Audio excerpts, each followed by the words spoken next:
1857 کے کی تاریخ کو ہمیں ایک مرتبہ مختصر انداز میں ہم یاد کر لیں. وہ 1857 جس کے سلسلے میں ایک انگریز مورخ ٹامسن اپنی کتاب کے اندر میں لکھتا ہے کہ 1857 کے وقت میں علماء کرام کی گردنیں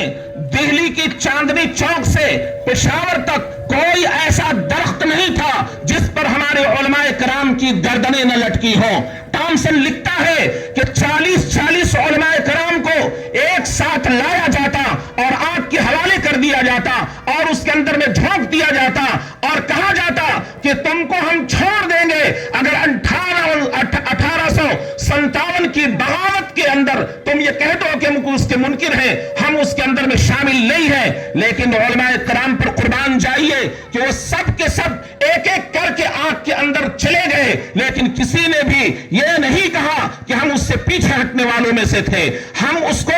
اس انقلاب کے اندر میں نہیں تھے, ہم اس بغاوت کے اندر میں نہیں تھے, ہم اس تحریک آزادی کے اندر میں نہیں تھے. الغرض ٹامسن لکھتا ہے کہ ایک مرتبہ میں اپنے خیمے کے اندر میں موجود تھا اور خیمے کے پیچھے سے جلنے کی کچھ بو محسوس ہوئی. جب میں خیمے کے پیچھے گیا تو دیکھا کہ آگ کا ایک الاؤ تیار کر رکھا ہے اور وہاں پر تقریباً 30 سے 40 علماء کرام کو ننگا کر کھڑا کر دیا گیا ہے اور سب سے ایک انگریز کہتا ہے کہ تم یہ انکار کر دو کہ 1857 کی تحریک آزادی کے اندر میں ہم موجود نہیں تھے یا ہم اس کے منکر ہیں, ہم اس کے قائل نہیں ہیں, ہم اس کے ماننے والے نہیں ہیں. تو بہرحال میں نے دیکھا اپنی آنکھوں سے کہ سب کے سب جتنے علماء کرام تھے سب جلنے کو تیار ہو گئے, لیکن کسی نے بھی وَلَا تَرْكَنُوا إِلَى الَّذِينَ ظَلَمُوا فَتَمَسَّكُمُ النَّارُ کے تحت انہوں نے اپنی گردنیں ظالم کے سامنے نہیں جھکائی, اس لیے کہ قرآن کہتا ہے کہ ظالموں کے سامنے نہ جھکنا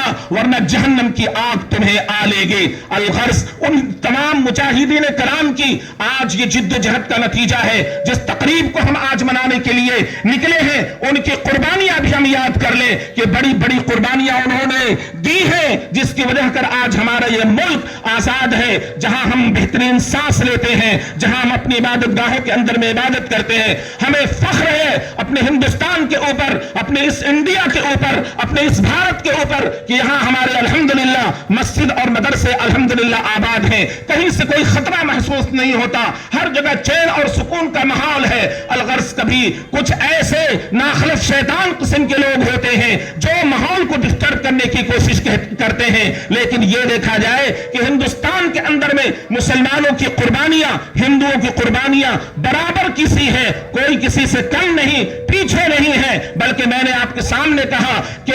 ٹامسن لکھتا ہے کہ تقریباً 1857 کی جنگ آزادی کے اندر میں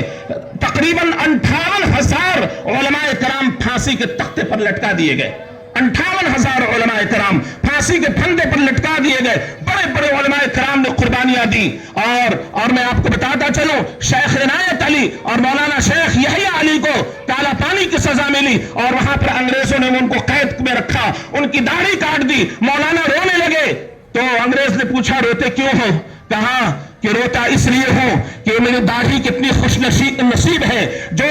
ہماری اس تحریک آزادی کے اندر میں ہم سے پہلے ہی شہادت پا گئی, ہم ابھی تک بچے ہوئے ہیں. یہ مولانا عنایت علی, مولانا یحییٰ علی کا کلام ہے جو انہوں نے کالا پانی کی سزا بھگتے ہوئے وہ وہاں شہید ہو گئے. یہ تھے ہمارے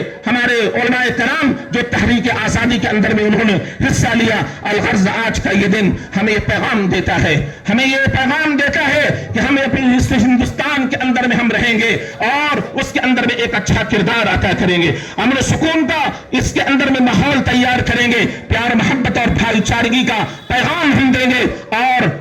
جتنے مذاہب اور جتنی تحریک کے لوگ یہاں آباد ہیں, یہاں رہتے ہیں, چاہے وہ مسلم ہوں, ہندو ہوں, سکھ ہوں, عیسائی ہوں, سب کے اپنے اپنے حقوق ہیں. ہم ان حقوق کا خیال رکھیں گے اور اپنے ہندوستان کی ترقی کے لیے بھرپور محنت کریں گے, علمی اعتبار سے بھی اور ذہنی اعتبار سے بھی, فکری اعتبار سے بھی ہندوستان کو اچھا بنائیں گے. اللہ تعالیٰ سے دعا کرتے ہیں کہ اللہ تعالیٰ اس عظیم آزادی کی اس عظیم نعمت کی قدر کرنے کی توفیق عطا فرمائے. آمین. وآخر دعوانا ان الحمدللہ رب العالمین.